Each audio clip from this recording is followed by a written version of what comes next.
Hello, great people. On this episode of Politics with Joshua Plug, I will be taking you on a journey to show you how the quest to retain and regain power in Nigeria shapes political behavior. And I'm bringing you the case of no other than Hadiza El-Rufai, the wife of the former governor of Kaduna State, Nasir El-Rufai. You will recall that the El-Rufai family have been largely anti-Igbo before now, which means that their orations, their actions, and their political behavior have been resistance towards the Igbo people, particularly the emergence of the candidate of the Labour Party in the 2020 presidential election, Mr. Peter Obi. But of recent, the behavior of the El-Rufai family have changed. Nasir El-Rufai have been hobnobbing with Mr. Peter Obi. Bashir El-Rufai, their son, have also been aligning with Mr. Peter Obi. And now, Hadiza El-Rufai is now pro-Igbo. She is speaking in favor of the Igbo people. And I will be reading you some of the statements that she published on social media, where she turned herself into the utmost defender of the Igbo race, and will be dissecting the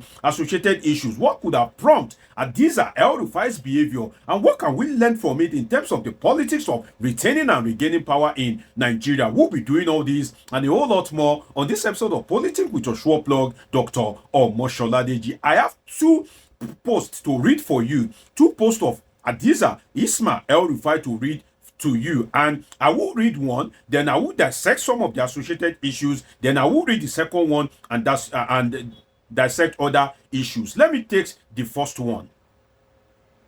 The first one says that a great percentage, according to Hadiza Isma El-Rufai, former First Lady of Kaduna State, she said a great percentage of these Nigerian Americans, making us proud abroad are Igbos. There's always two sides to every story. Hashtag say no to bigotry. Quite a short piece, right? Now, let me give you the background of why she apparently made that statement, which is that you will recall that recently there was a Nigeria must go protest in Ghana, and the Ghanaians were casting aspersion, were pointing accusing fingers to the Igbo people. They were accusing them of criminality and alleged economic sabotage. Now, I'm not saying that the Igbos are responsible for it. I'm just quoting what the Ghanaians were saying, that, oh, it is the Igbos that are largely responsible for it. And that thing went viral. And now, Hadiza El-Rufai is now coming out to defend the Igbo people that, well, in as much as you might be blaming them, a great percentage, according to her, of these Nigerian Americans making us proud are Igbo. So that means that she is not only restricting herself to Ghana, she's spreading it across the world, and she's now picking it from the most strong country in the world, the United States, and said that if you look at it abroad, making us proud abroad are Igbo people. That shows that Hadiza El-Rufai is being pro-Igbo.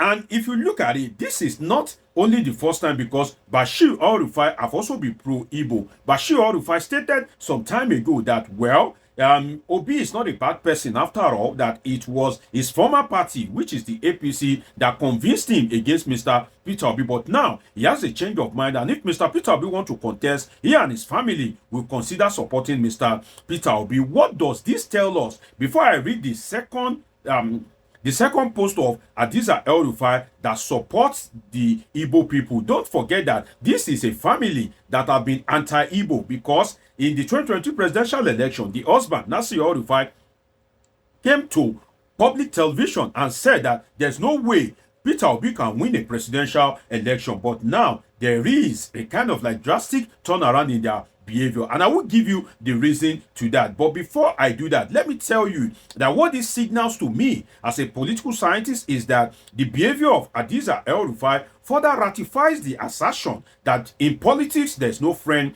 there's no foe. No friend, no foe is the rule of the game in politics. It means that there's no friend and there's no enemy, because your worst enemy could be your best friend, and of course your best friend could be your worst enemy. That is how politics is played in Nigeria. So I think Hadiza El-Rufai's disclosure further kind of like stamp that assertion and makes it solid. Now, let us go to the second post. But before I go into our second post, let me tell you that, again, our behavior shows that politics is an interest-driven game. Politics in Nigeria and across the world is an interest-driven game. So you will play according to where your interest lies. And now it seems that the interest of the El-Rufai family lies with the candidate of the Labour Party and the Igbo people. So they are playing towards the Igbo people. So it further ratifies again the assertion that politics is an interest-driven game. Now, if so, what is the interest of the El-Rufai's wife in this case? What is her interest? I will tell you, but before I tell you that, let us read her second post that is pro-Igbo. And she says here that no cyber bully can take away my rights to express my opinion. Not everything is about politics, but there's something some of you will never understand. That means that when she made that post, of course, the APC attack dogs and some of the Hausa Fulani people that are yet to convert, that are yet to see the light, if I can use that word, maybe they were casting aspersions on that, and she had to come out again to say that, well, no cyber bully can take away my right to express my opinion.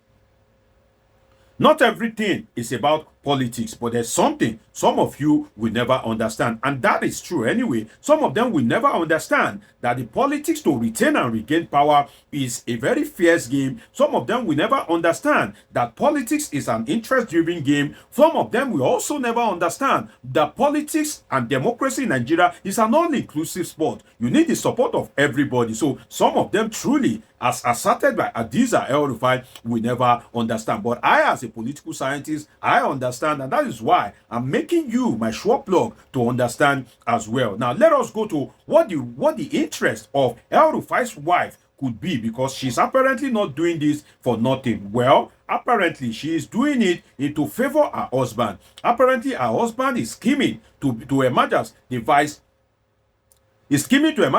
president of Nigeria. Can he get it? Let us look at the candidate that have bright prospect to emerge as the presidential candidate, which is Mr. Peter Obi and Chibike Rotimi Amechi, the former governor of Rivers State. If you look at it very well, if any of these two people emerge, of course, El-Rufai is strategically positioned to emerge as their vice presidential candidate. Yes, you heard me right. El-Rufai is well positioned, and that is why you will see that El-Rufai is scheming all of a sudden. He has apparently seen that, well, now that it is the son of the South, Mr. Peter Obi has this organic followership, he has this love of the people. Definitely, it is better to align, just so that when the time comes for the selection of vice president to be made, he can be lucky. And also, if you look at the Ijo people, particularly anybody from Rivers State, there have been some argument that, oh, some of them are even related or connected to the Igbo people, and the argument have gone back and forth. So you would see that you cannot be the vice presidential candidate to somebody like even Rotimi Amechi if you have an history of showing hatred to the Igbo people. And that is why Nasir El-Rufai, Adiza El-Rufai, Bashir El-Rufai, the whole of El-Rufai family are trying to make sure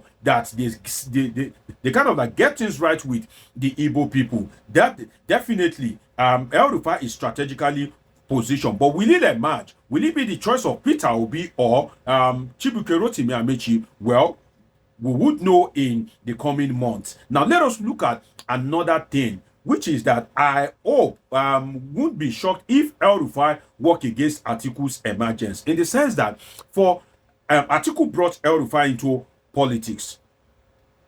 Atiku Abubakar brought El-Rufai into politics, and he nominated him for the immediate past, the former president, not immediate past, but apologies, the former president Olusegun Obasanjo. And when he nominated him, El-Rufai gained so much prominence, so much so that he aligned with the Buhari people and eventually became the governor of Kaduna State. But now, if El-Rufai wants to become the vice presidential candidate, definitely the presidential candidate must not be Atiku Abubakar. And that is why I said politics is an interest-driven game. So that means that El-Rufai would be working against the emergence of Atiku Abubakar, because if Atiku emerges, that means that he, El-Rufai, can no longer become the vice president. So I won't be surprised, I won't be shocked when the 2027 presidential election approaches, particularly the primary, if Nasir El-Rufai decide to work against his political godfather, Atiku Abubakar. This is not the first time he did it. When Atiku was contesting against Muhammadu Buhari, it was on the side of Muhammadu Buhari against Atiku Abubakar. So will he repeat that again